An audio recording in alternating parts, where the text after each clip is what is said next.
7वां प्रश्न है, एक रेलगाड़ी 1500 मीटर त्रिज्या वाले वक्र पर 66 किलोमीटर प्रति घंटे की चाल से चल रही है। यह 10 सेकंड में कितना कोण घूमेगी? तो चलो इसको हल कर लेते हैं। तो सबसे पहले ना मैं एक वृत्त बना लेता हूँ। हालांकि ये रेलगाड़ी से संबंधित है, चाल भी बताया है, सेकंड भी बताया है, पर ये उस तरह से हल नहीं होगा। ठीक है, तो जैसे हमने पिछले प्रश्नों को किया है ना हल, वैसे ही करेंगे। तो एक वृत्त बना लेते हैं जिससे ये आसानी से हम इसे समझ पाएंगे इन प्रश्नों को। चलो ये कुछ इस प्रकार से वृत्त बना लेते हैं और इसकी जो त्रिज्या है वो कितना है, 1500 मीटर दिया हुआ है। ये त्रिज्या जो है 1500 मीटर दिया हुआ है। तो इसको O और इसको मैं यहाँ पे B पॉइंट दे देता हूँ। ठीक है, और ये 10 सेकेंड जो बोल रहे हैं ना इस प्रश्न में, वो 10 सेकेंड क्या है, कितना कोण घूमेगी। मतलब 10 सेकेंड में मान लो यहाँ से अगर मैं कोण बनाते जा रहा हूँ तो ऊपर की ओर उठते हुए इस तरह से ये कोण बनाते जाएगा। ठीक है, तो इस पॉइंट को मैं A दे देता हूँ और इसको हम कहते हैं चाप, और यहाँ पे मान जो होता है उसे हम कहते हैं थीटा। ठीक है, ये समझाने के लिए, जरूरी नहीं है कि आप चित्र बनाओ। ठीक है, चित्र बनाने की जरूरत नहीं है, सिर्फ मैं आपको समझाने के लिए बता रहा हूँ। तो त्रिज्या का मान कितना रखेंगे, 1500 मीटर लिखो। तो ये मान क्या है, त्रिज्या का मान, त्रिज्या का मान जो है ये OB। ठीक है, तो आप लिखना चाहो तो OB लिख लो, या फिर आप R लिख के बता सकते हो कि R बराबर 1500 मीटर। ठीक है, इस प्रश्न में और क्या दिया है कि ये जो O और B से जब ऊपर की ओर जा रहा है, कोण बना रहा है, तो 10 सेकंड में कितना कोण बनाएगी ना। तो इसे हम क्या कहते हैं, तो 10 सेकंड में कितना कोण बनाएगी, मतलब थीटा का मान। तो थीटा बराबर आपको लिखना है यहाँ पे, रेलगाड़ी द्वारा 10 सेकंड में बनाया गया कोण, बनाया गया कोण लिखना है ना मुझे इस तरह से। तो 10 सेकंड में यही थीटा बनाएगा ना, तो थीटा जो है कोण का मान होगा। ठीक है, तो थीटा बराबर हम लिखेंगे रेलगाड़ी द्वारा 10 सेकंड में बनाया गया कोण। इसके बाद प्रश्न में दिया रेलगाड़ी की चाल। तो रेल गाड़ी की चाल लिखो यहाँ पे। रेलगाड़ी की चाल कितना है, तो रेलगाड़ी की चाल है 66 किलोमीटर प्रति घंटा लिखना है। ठीक है, ये लिखना है आपको, रेलगाड़ी की चाल 66 किलोमीटर प्रति घंटा। अब इस 66 किलोमीटर प्रति घंटा को सबसे पहले ना मीटर में चेंज करना पड़ेगा। क्यों, क्योंकि यहाँ पे ये जो त्रिज्या है मीटर में दिया है, तो इसको मीटर में जब चेंज करेंगे तो कितने से गुणा करते हैं, 1000 से। और यहाँ पे क्या दिया, प्रति घंटा, तो प्रति घंटा को क्या करेंगे, मिनट और सेकंड में चेंज करेंगे। तो नीचे में जो प्रति मतलब ये क्या है, ये निशान है समझो, ये नीचे वाला। ठीक है, और ये घंटा को 60 मिनट और 60 सेकंड का क्या होता है, 1 घंटा होता है। इसको भी हमने चेंज कर लिया। ठीक है, 60 मिनट 60 सेकंड में चेंज कर लिया। अब यहाँ पे 1 शून्य, 1 शून्य यहाँ से 1 शून्य, 1 शून्य यहाँ से भी कट गया। ठीक है, 6 के पहाड़ा से 6 कम, 6 कम, और ये 6 एकम ये भी कट गया। ठीक है, और कट रहा है क्या, नहीं कट रहा है ना, नहीं कट रहा है तो काटने की जरूरत नहीं, कट रहा है तो काट सकते हैं। तो यहाँ पे ये 2 के पहाड़ा से कट रहा है, 2 तिया 2 पंचे से कट रहा है। 11 पंचे कितना हो गया, 55, और अपान यहाँ पे कितना आ गया, 3 आ गया। ठीक, इतना प्राप्त हुआ। ठीक है, तो इसको हमने किस में चेंज कर लिया, मीटर में। मीटर प्रति सेकंड लिखो अब इसे, सेकंड। ठीक, इस तरह से ये चेंज हो गया। क्या चेंज हो गया, रेलगाड़ी की जो चाल है जो घंटा में दिया हुआ था उसे पूरा हमने किस में चेंज कर लिया, मीटर प्रति सेकंड में हमने चेंज कर लिया। ठीक, यहाँ तक समझ में आ गया। ठीक है, अब 10 सेकंड का उपयोग करेंगे, तो 10 सेकंड के साथ इसका गुणा कर देंगे।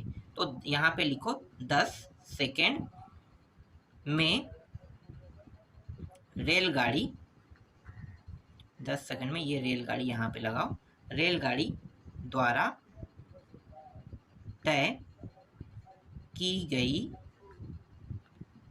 दूरी। ठीक है, तय की गई दूरी, तो यहाँ पे है 55 अपान 3 दिया है। इसके साथ क्या कर देंगे, गुणा कर देंगे किसका, 10 सेकंड का। तो ये कितना हो जाएगा, तो ये हो जाएगा 550 अपान 3 मीटर हो जाएगा। ठीक है, इतना यहाँ पे प्राप्त हुआ। ठीक, ये जो है ये क्या है, ये जो है ना ये ए से बी की दूरी है। यहाँ पे देखो ये ए और बी, ये जो चाप है इसकी दूरी है। ठीक है, ये चाप की दूरी है। तो यहाँ पे आप इस तरह से भी लिख सकते हो ए बी, ठीक है, एक मिनट, ए बी बराबर 550 अपान 3 मीटर, इस तरह से भी आप लिख सकते हो। ठीक है, ए बी की क्या है, ये दूरी है, चाप की दूरी। ठीक है, चाप की लंबाई भी कहते हैं इसे। ठीक, अब यहाँ पे थीटा लिखो, थीटा का मान कितना होता है, अब मेन सूत्र पे आते हैं। तो इसलिए थीटा बराबर एल अपान आर, इस तरह से हमें लिखना है। इसका मान कितना होता है, थीटा का मान, थीटा बराबर एल अपान आर हो गया ना। तो यहाँ पे एल और आर और थीटा, इन सभी का मान को हमें क्या करना है, यहाँ पे रख देना है। ठीक है, तो यहाँ पे एल का मान कितना निकला, ये 550 है ना, तो 550 अपान 3 प्राप्त हुआ। और आर का मान कितना था, आर का मान था 1500, ये रहा 1500। ठीक है, ठीक, अब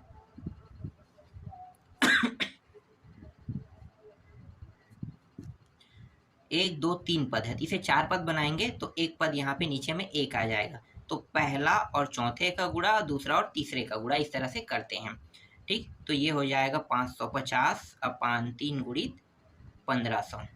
ठीक है, 5 के पारस से देखो ये कट रहा है, 5 के पारस कितने बार में कट रहा है, तो 5 एकम 5 एकम 5 शून्य, और ये पूरा कट रहा है, यहाँ पे 3 को जैसा वैसा लिख दो, 5 तिया 5 शून्यम 5 शून्यम, इतने बार में ये कट रहा है। जीरो को भी काट देते हैं इस तरह से। ठीक है, तो यहाँ पे 11 अपान कितना आ जाएगा, 90। तो यहाँ पे लिखो 11 अपान 90। ये जो अभी प्राप्त हुआ है ना, ये क्या है, रेडियन है, रेडियन में मान है।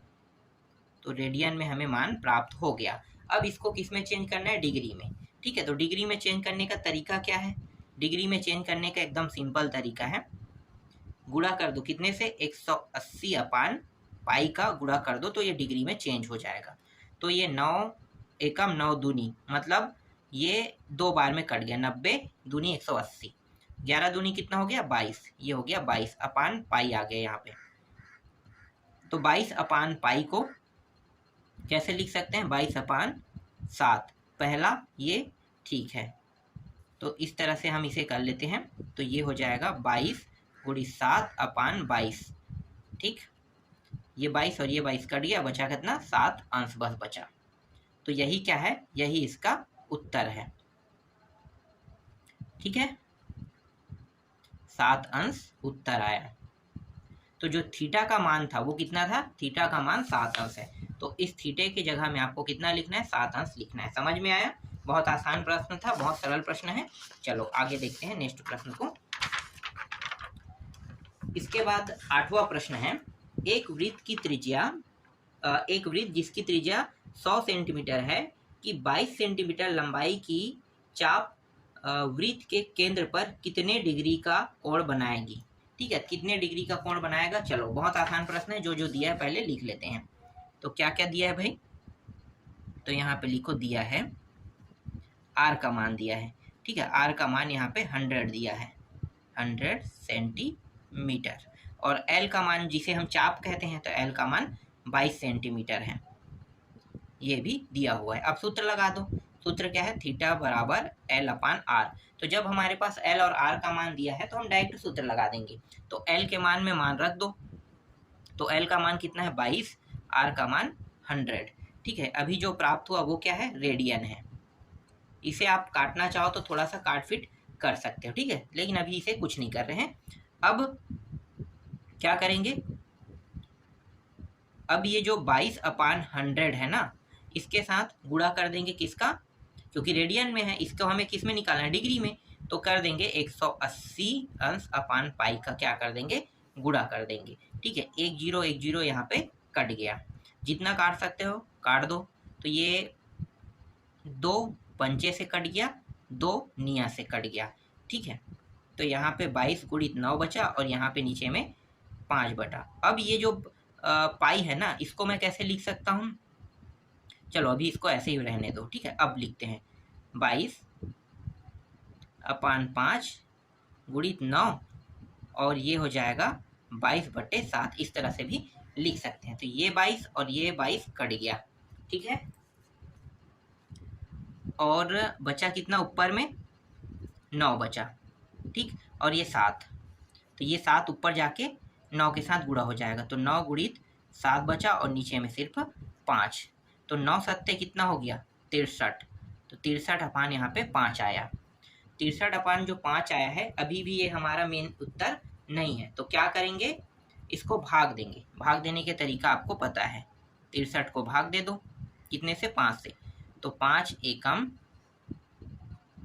घटाओगे तो 1 और 3 बचेगा, 5 दूनी, तो 5 दूनी ये हो गया 10, ये आ गया 10, घटा दो 3 बचेगा, ठीक है। तो यहाँ पे कितना आ गया, 12, और शेष कितना बच रहा है, 3। तो इसको हम कैसे लिख सकते हैं, इसको हम लिख सकते हैं 12 सही 3 अपान 5, इस तरह से लिख सकते हैं, ठीक है। इतना प्राप्त हुआ, और ये किस में प्राप्त हुआ है, डिग्री में, ठीक है।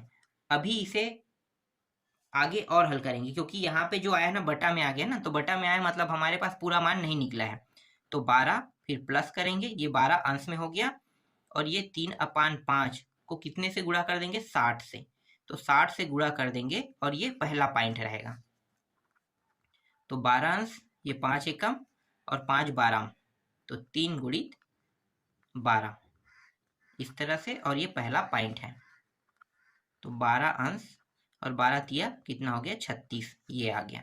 तो हमारा जो ओरिजिनल उत्तर है वो कितना प्राप्त हुआ, 12 अंश 36 पॉइंट प्राप्त हुआ। यही क्या है, इसका फाइनल आंसर है। देखो ये भी बन गया, बहुत आसान था। चलो नेक्स्ट प्रश्न देखते हैं। इसके बाद अगला जो प्रश्न है वो है, यदि दो वृत्तों के समान लंबाई वाले चाप अपने केंद्रों पर क्रमशः 60 अंश और 75 अंश के कोण बनाते हो तो उनकी त्रिज्या का अनुपात ज्ञात कीजिए। क्या ज्ञात करना है, त्रिज्या का अनुपात। ये भी उतना ही सरल प्रश्न है जितना अभी मैंने बनाया है ना, वैसे ही। देखो क्या करना है, यहाँ पे दो वृत्तों की बात कर रहे हैं ना, तो दोनों वृत्त जो है वो समान है, बोल रहा है एक जैसे। चलो मैं बना लेता हूँ, दो वृत्त बना लेता हूँ इस तरह से, ठीक है। इसे मैं हाथ से बना रहा हूँ, आप लोग हाथ से मत बनाना, ठीक है। किससे बनाना है आपको, प्रकार से बनाना है, अच्छा भी दिखेगा। तो दो वृत्त है, दोनों वृत्त जो है वो समान है, समझो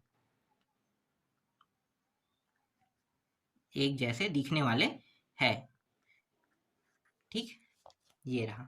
अब इस प्रश्न में क्या कहा है कि ये दो वृत्त है ना, और दोनों वृत्त की लंबाई वाले, मतलब समान लंबाई वाले क्या बना रहे हैं, हम वृत्त बना रहे हैं, और इसके एक कोण का मान 60 और दूसरे कोण का मान कितना होगा, 75 होगा। तो ये पहले वाले का मान हम यहाँ पे 60 अंश रख देते हैं, और ये दूसरे वाले को हम 75 अंश रख देते हैं, ठीक है। तो ये पहला वृत्त है, इसका मतलब ये पहले वृत्त है, तो इसलिए इसके त्रिज्या को R1 देंगे, ये दूसरा है तो इसके त्रिज्या को R2 नाम देंगे। ये क्लियर हो गया, ठीक है। चलो अब यहाँ पे इसके लिए हल करेंगे, तो इसके लिए हल करेंगे तो यहाँ पे चाप भी होता है ना, तो ये चाप, इसको L ही नाम रखेंगे और इसको भी L ही रखेंगे। L1 L2 रखने की जरूरत नहीं है, सिर्फ L रखना है, ठीक है, क्योंकि हमें त्रिज्या 1 त्रिज्या 2 लेकर हल करना है। लेकिन यहाँ पे दो जो कोण का मान है वो अलग अलग है दोनों में, इसलिए θ1 θ2 हो जाएगा।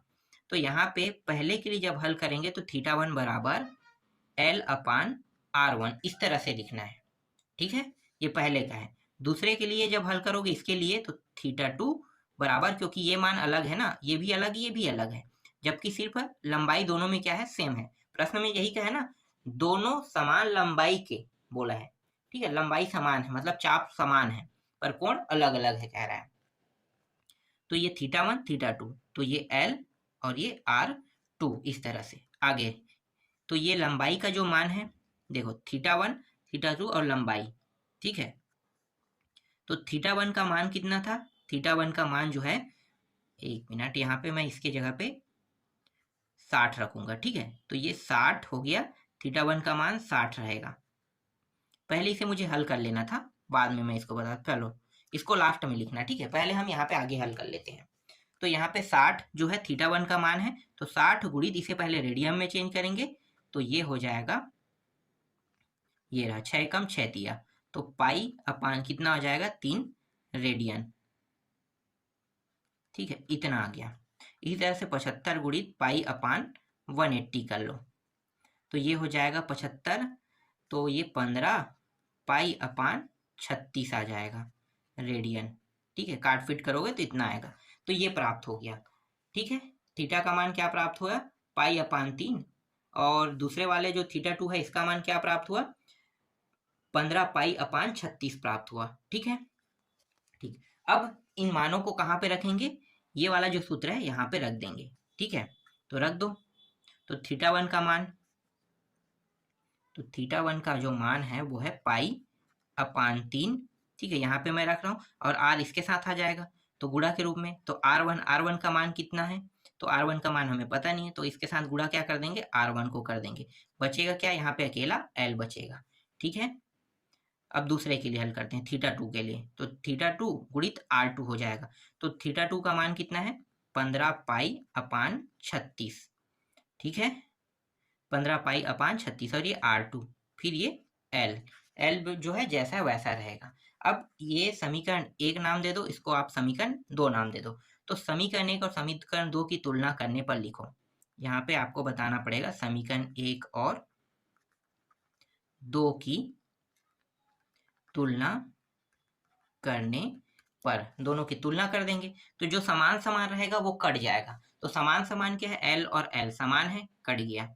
यहाँ पे और कोई समान समान दिखाई दे रहा है, जैसे कि ये पाई है, ये पाई है, ये भी समान है, कट जाएगा। लेकिन इसको बाद में काटेंगे। ठीक है, लिख लेते हैं उसके बाद काटते हैं। लेकिन l कट गया समझो, क्योंकि ये एक अकेला अकेला है।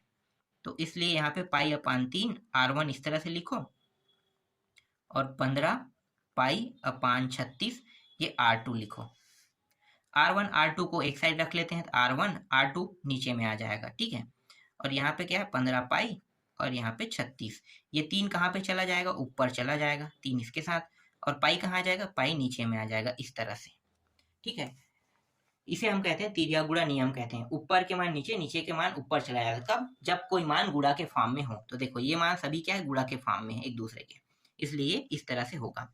ये पाई, अब ये पाई हम यहाँ पे काट देते हैं। ठीक है, 3 के पहाड़ा से ये दोनों भी कट जाएगा। तो ये r1, एक सेकेंड, r1/r2 बराबर 15, 3 एकम कट गया, फिर 3 एकम और 3 दूनी, तो इतने में कट गया। तो 15 यहाँ पे 12 आ गया।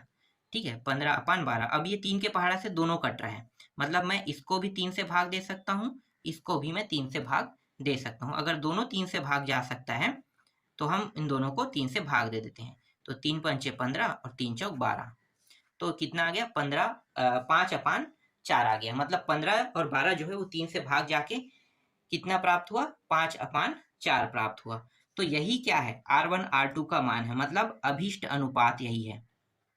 अभीष्ट अनुपात 5/4 है। ठीक है, ये इसका क्या है? आंसर है। तो इस तरह से 9वां प्रश्न भी समझ में आ गया होगा, बहुत सरल हल है। चलो आगे देखते हैं। इसके बाद 10वां प्रश्न। 10वां प्रश्न में देखो, 15 सेंटीमीटर लंबाई वाले एक दोलायमान दोलक का एक सिरे से दूसरे सिरे तक दोलन करने से जो कोण बनता है उसका माप रेडियन में ज्ञात कीजिए, जबकि उसके नोक द्वारा बनाए गए चाप की लंबाई निम्नलिखित है। 3 प्रश्न है, 10 सेंटीमीटर, 15 सेंटीमीटर और 21 सेंटीमीटर। बहुत आसान प्रश्न है, पहले जो दिया उसको लिख लेते हैं। तो r का मान दिया हुआ है, कितना दिया है? 75 सेंटीमीटर। तो लिख लेते हैं r का मान। तो r बराबर यहाँ पे 75 सेंटीमीटर दिया हुआ है। ठीक है, और l का मान कितना है? 10 सेंटीमीटर। जो पहले प्रश्न में दिया है ना वो 10 सेंटीमीटर, ये पहला प्रश्न से लोगे। 10 सेंटीमीटर प्रश्न के पहले में दिया हुआ है। ठीक है, तो चाप की लंबाई तो l/r। ठीक है, तो l/r हो गया। l का मान कितना है? देखो 10, और r का मान कितना है? 75। तो 5 से कर दोगे तो ये 2 बार में जाएगा, और ये 5 से कितने बार में जाएगा? 5 एकम 5 पंचे, मतलब 15 बार में। तो 2/15 रेडियन यहाँ पे प्राप्त हुआ। ये क्या है? ये पहले का उत्तर है। ठीक है, दूसरा में क्या दिया हुआ था? दूसरा में दिया हुआ था 15 सेंटीमीटर दिया हुआ था। ठीक है, l बराबर, इसे l का मान लिखो 15 सेंटीमीटर। सेम करना है, तो तो एल अपान आर वही लगाएंगे, एल अपान आर, ये चाप की लंबाई लिख लो ना, यहाँ पे चाप की लंबाई सब में लिखने की जरूरत नहीं, एल अपान आर, फिर 15/75, 15 पढ़ा पढ़ो तो 15 पढ़ा 5 बार पढ़ोगे 1/5, तो यहाँ पे 1/5 रेडियन यहाँ पे प्राप्त हो रहे हैं। ठीक है, ये भी क्लियर हो गया। ठीक है, तीसरा में कितना दिया हुआ था, 21 दिया हुआ है, तो L बराबर 21 सेंटीमीटर, तो L अपान आर डायरेक्ट रख दो, तो 21/75, फिर यहाँ पे पहाड़ा पढ़ेंगे तो ये 3 के पहाड़े से जाएगा। ठीक है, तो 3 सत्ते और ये 3 दूनी और यहाँ पे 3 पंचे, इतना रेडियन प्राप्त हुआ। तो इस तरह से 4 तक, इस तरह से जो 7वां है, 8वां है, 9वां और 10वां, चारों प्रश्नों का उत्तर मैंने आपको दे दिया। बाकी जो बचा है उसको मैं आपको नेक्स्ट वीडियो में बताऊंगा।